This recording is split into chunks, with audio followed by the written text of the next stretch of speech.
4 PM news network में दोस्तों आपका स्वागत है। मैं हूं आपके साथ राशिद ज़हीर। एक खबर अच्छी है कि गज़ा में इस हफ्ते सीज़ फायर हो सकता है। ट्रंप साहब का बयान आया है, ओवल ऑफिस से बोलते हुए उन्होंने कहा कि इसी हफ्ते, पहले 2 हफ्ते की बात सुनने में आ रही थी, अब बयान आया कि इसी हफ्ते सीज़ फायर हो जाएगा और दोनों ही पक्ष इसराइल और हमास मेज़ पर बैठकर अपनी शर्तों को तय कर लेंगे। पिछले दिनों क्या क्या शर्तें हैं वो शायद मैं पहले आपको बता चुका कि गज़ा के अंदर हमास के लोग बाहर निकल जाएंगे और 4 अरब मुल्क जो अब्राहम एकॉर्ड को स्वीकार करने जा रहे हैं, इजिप्ट, कतर, यूएई और सऊदी अरेबिया, ये 4 लोगों के बारे में खबर आ रही है दोस्तों कि ये लोग अब्राहम एकॉर्ड यानी कि इसराइल को एक्सेप्ट करेंगे और गज़ा में एडमिनिस्ट्रेशन को देखेंगे। ये बात अलग है कि गज़ा के लोग इनके एडमिनिस्ट्रेशन को बर्दाश्त करते हैं या नहीं, क्योंकि गज़ा के लोग किसी भी सूरत में, बाहर के लोग, उनका कहना अरब हो या अजम, हम लोग बर्दाश्त नहीं करेंगे। लेकिन अच्छी खबर है कि अगर किसी प्रकार से सऊदी मुल्कों के पहल की वजह से ट्रंप साहब ने इसराइल को या नेतन्याहू को मना लिया है गज़ा में सीज़ फायर के लिए और वो मान भी गया, ये बात अलग है कि वो कई बार, दर्जनों बार पहले मान चुका है फिर निकल कर चला जाता है। लेकिन इस बार ऐसा लगता है कि ईरान का जिस प्रकार से मुस्लिमों में झंडा बुलंद हुआ है, सऊदी मुल्क मचल गए, उनको लगा कि इसमें एक मैन में एक ही तलवार हो सकती है। अरब हम हैं, सऊदी अब हम हैं, लिहाजा हमारा ही वर्चस्व होना चाहिए। तो कुछ ऐसा काम किया जाए जिसकी वजह से दुनिया के मुसलमानों को लगे कि देखिए फ़लस्तीन स्टेट हमने बना दी है। महीनों से 630 दिन हो गए नरसंहार होते हुए, तब उनको इस बात का, गैरत का अंदाज़ा नहीं था जब ईरान ने इसराइल के अंदर घुस के मारा और बताया कि इस जंगल में अकेला शेर तू नहीं है, हमारी भी पोजीशन है, हमने भी अपने मिज़िल्स इस प्रकार के बना लिए हैं कि तुझे अंदर जाके तबाही पैदा कर सकते हैं। स्टीव बैनन नाम का एक व्यक्ति अमेरिका टीवी पर आकर कहता है कि पिछले 36 घंटों से इसराइल अमेरिका के पैरों में पड़ा हुआ था कि वो, उसका गोला बारूद ख़त्म हो रहा, सीज़ फायर हो जाए। ईरान चूक गया, अगर थोड़ा सा और हिम्मत दिखा लेता तो शायद इसराइल का नक्शा कुछ और हो जाता। लेकिन बहरहाल ट्रंप साहब आए और सीज़ फायर करा दिया, दोनों की लड़ाई बंद हो गई और अमेरिका का भी बंद हो गया। लेकिन अब अमेरिका की तरफ से खबर और आई है, वो ये है कि सुप्रीम लीडर ने जो अपनी विक्ट्री स्पीच दी थी वो कानों में पड़ गई ट्रंप साहब के। नाराज़ हो गए ट्रंप साहब, धमकियाँ देने लगे। इसराइल और अमेरिका को जीतने के बावजूद, अकॉर्डिंग टू देम, उनको लगता है हम जीत गए, उसके बावजूद उनको लगता है कि नहीं, कहीं कुछ हार है, कुछ ऐसा लग रहा कि ज़मीर हमारा सामने खड़े होकर थप्पड़ मार रहा है हमारे। फिर देखते हैं कि ईरान के अंदर तो जुलूस निकाले जा रहे हैं, वहाँ के लोगों की, शहीदों की जो मैयतें हैं उन पर नारेबाजी हो रही हैं। वो लोग बजाय नरसंहार पर, कत्ल गारत पर रोने के खुश हो रहे हैं। उनको लग रहा कि विक्ट्री हो गई, तो उन्होंने आपस में पूछा, भाई क्या हार गए हम? पता चला बहुत बुरी तरह से मुंह पर तमाचा लगा है। दुनिया के अंदर जो वर्चस्व बना हुआ था कि इसराइल जो है वो इमॉर्टल है, अखिलीस का भैया है, मौत नहीं आएगी, लेकिन ईरान ने घुस करके बता दिया कि अगर मैं चाहूँगा तो अपनी मिसाइल से तुझे तबाह बर्बाद कर दूंगा। ये बात दीगर है कि ईरान के पास वो चीज़ें नहीं है। तो सुप्रीम लीडर के उस बयान पर ट्रंप साहब नाराज़ हो गए। उन्होंने कहा हमने बहुत बुरी मौत से बचाया है तुम्हें, एसासिनेशन बहुत गलत होने वाला था, इसराइल इतना बड़ा हमला करने वाला था कि इसकी तारीख में इतना बड़ा हमला नहीं होता। तो ईरान ने तो आपसे रोकने के लिए नहीं कहा था, करा देते हमला। जहाँ 700 मरे हैं वहाँ 7000 मर जाते।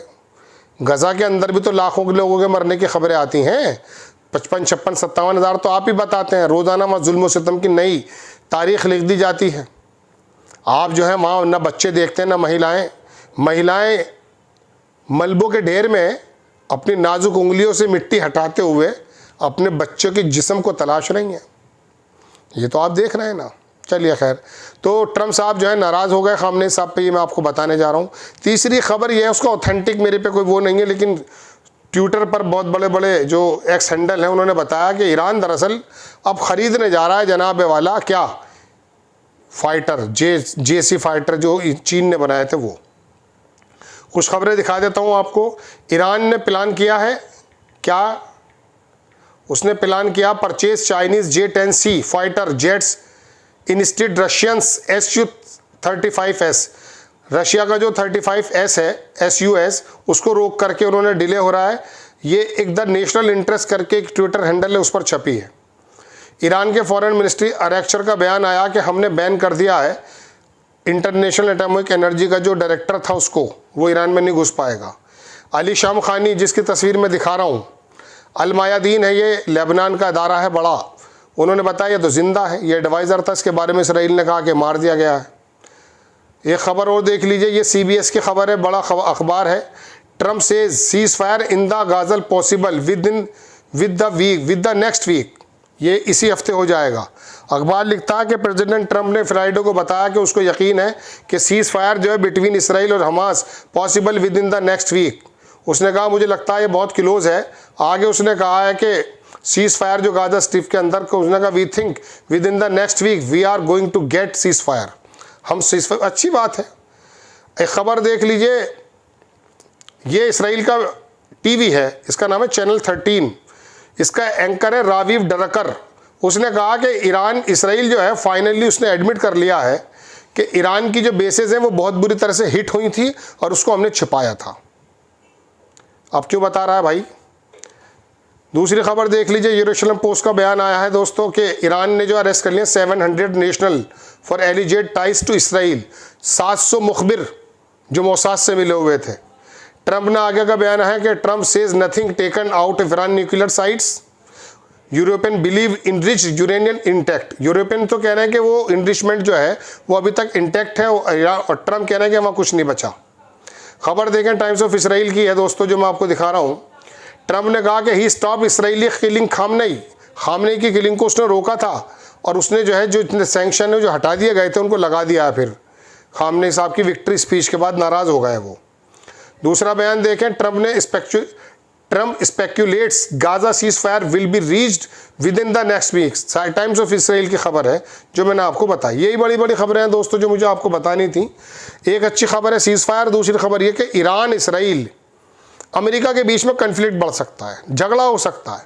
दोनों को महसूस हो रहा है कि हमारी बेइज्जती बहुत ज़्यादा हो रही है, हम छुपाते छुपाते नहीं थक रहे हैं, लेकिन CNN हमारी पोल खोल देता है। वहाँ पर जो है एक अखबार है हैरेट्स इसराइल में, उसके ऊपर कल ट्रंप बिफर गया, वो नेतन्याहू बिफर गया। उसने कहा ये झूठ बोल रहा है। उसने कहा नहीं कुछ नहीं, झूठ नहीं बोल रहे हम। ईरान का जो न्यूक्लियर वो जो था, क्या कहते हैं उसको, यूरेनियम, वो ऐसे इंटैक्ट है, आपने कुछ ज़्यादा नुकसान नहीं पहुँचाया है। बहरहाल दोस्तों ये खबरें हैं जो आपके सामने रखी थी। एक अच्छी खबर है इसके अंदर, एक थोड़ी ये है कि इस मिडिल ईस्ट के अंदर ऐसा ना हो कि अरब देश तो सोचें ये कि हमने तो 2 स्टेट सॉल्यूशन करा दिया है, लिहाजा मुस्लिमों के अंदर सबसे बड़े हीरो तो हम ही बन गए। ईरान का झगड़ा होने दो, चूँकि ईरान को उनको मालूम है कि अगली थ्रेट ईरान की तरफ से आनी है, और ईरान की ताकत को देख करके ये सऊदी मुल्क वैसे भी परेशान हो गए होंगे कि इसने अंदर खाने किस प्रकार की मिसाइल्स बना रखी हैं, चाइना से किस प्रकार का सपोर्ट ले रहा है। आपको खबर कैसी लगी अपनी राय कमेंट्स बॉक्स में ज़रूर दीजिए। चैनल को सब्सक्राइब कीजिए, शेयर कीजिए। नेक्स्ट टाइम मैं किसी खबर के साथ हाजिर होता हूँ। जय हिंद।